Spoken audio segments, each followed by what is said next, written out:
Hi there and welcome to this very special video which I'm making at the request of one of my students. He's 10 years old, but as he insisted yesterday, I'll be 11 very soon, teacher, and for the last 2 months or so he's been pressuring me almost daily to read Scott Odell's Island of the Blue Dolphins, a children's novel published in 1960. Now this book is an example of a castaway narrative or Robinson Ade, which happens to be one of my favourite genres. I have 6 outstanding examples already on my shelves. They are The Tempest, Robinson Crusoe, of course, Treasure Island, The Island of Dr. Moreau, The Coral Island, this is excellent, and finally, Lord of the Flies. And the question is Island of the Blue Dolphins a worthy addition to this pantheon? I won't keep you in suspense. The answer is a resounding yes. This book has several highly distinctive features which are due in most part to the historical events upon which it is based. So let's begin by speaking about those. Island of the Blue Dolphins is a novelization of the life of a Native American, Juana Maria, better known as the Lone Woman of San Nicolas Island.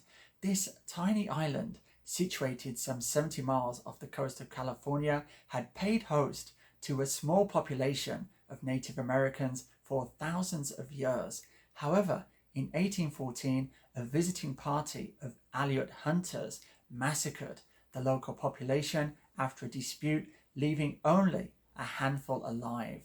Juana Maria was one of them, and in 1835 she would have been in her mid-20s when a ship arrived and transported the remainder of the tribe to the mainland. However, for some reason, Juana Maria was not on board. One version has it she was a widowed mother who leapt into the water when she realized her newborn baby was not on board. Whatever the truth of the matter, what happened next is indisputable. For 18 years, Juana Maria survived alone on the island of San Nicolas until in 1854 another ship arrived and brought her to the mainland, where she was reunited briefly with 3 or 4 surviving members of her tribe before sadly passing away that same year. Odell made a number of changes for his novelization. Some of these are minor. The captain of the ship the Aleut arrive on goes from being an American to one of those perennial representatives of villainy, a Russian, Captain Orlov, and some changes are major, the most important one being the resetting of Juana Maria's age. She goes from being a newly widowed mother to a prepubescent teenager, converting the book at a stroke into a Bildungsroman and thereby making her development a central feature of the story. The book begins with Karana, which is the name Juana is given in the text, and her younger brother Rama spotting a ship on the horizon. It's the Aleut otter hunters, and the first 8 chapters recount the conflict between these hunters and the islanders. Karana's father is the chief, and he is killed in the massacre, and the old man who becomes the new chief determines that he will set sail alone for the mainland and try to bring help. A year or 2 later, a ship duly arrives and all the tribespeople board. However, at the last moment, Karana realizes that Rama is not on the ship. She dives into the waves and swims back. Unfortunately, due to poor weather, the ship cannot wait and sails away, thus leaving Karana and Rama alone on the island.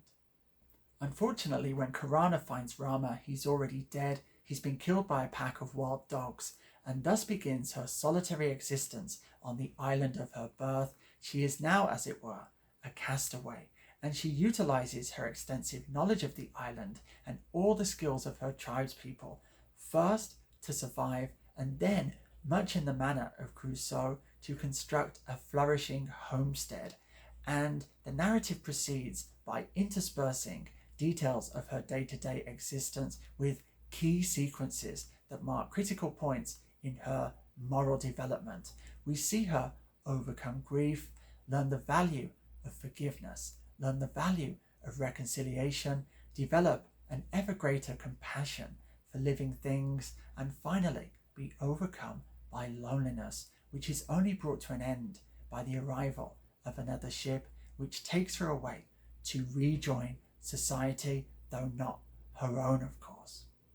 This novel has numerous strengths, and I'll just touch upon two of them.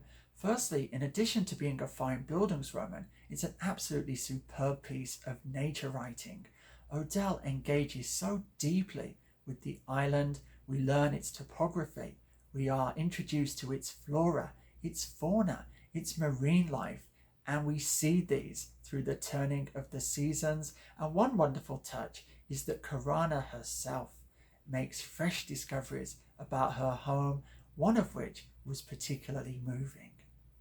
Secondly, many of the key sequences have an action or adventure component, and what I really enjoyed here is how they never quite progress how you might expect. That made so much of a difference to this story. It didn't just follow the usual track of a successful kill or a successful escape. Other forces came into play that lent the story much more depth. You'll know if you read it yourself precisely what I'm talking about. I don't want to include any spoilers here. So there we have it, a wonderful children's novel. I'll link to it in the description. It is available on archive.org. I hope some of you might be tempted to check it out, but now all that remains is for me to bid you farewell. So until the next time, be safe, be strong, nanu nanu.